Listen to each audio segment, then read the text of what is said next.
अंडा भुर्जीची गाडी चालवणाऱ्या व्यावसायिकाने हप्ता देण्यास उशीर केल्यानं 6 जणांनी मिळून गाडीवर काम करणाऱ्या दोघांचे अपहरण करून कोरेगाव खुर्द तालुका खेड येथील जंगलात नेऊन त्यांच्यावर खुनी हल्ला केला।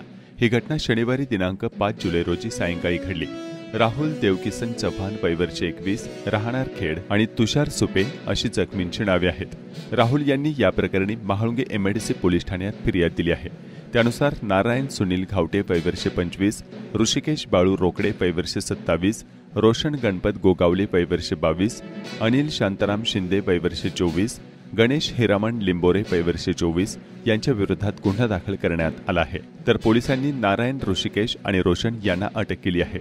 पोलिसांनी दिलेल्या माहितीनुसार फिर्यादी राहुल हे विशाल देशमुख यांच्या अंडाभुर्जी गाडीवर काम करतात।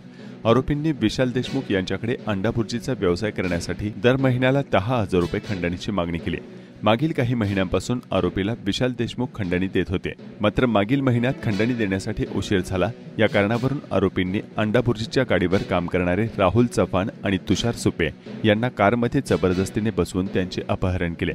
खेड तालुक्यातील कोरेगाव खुर्द येथील जंगलात नेऊन त्यांच्यावर हल्ला करत त्यांचा खून करण्याचा प्रयत्न करण्यात आला। तर महाळुंगे एमआयडीसी पोलीस याबाबतचा अधिक तपास करत आहेत।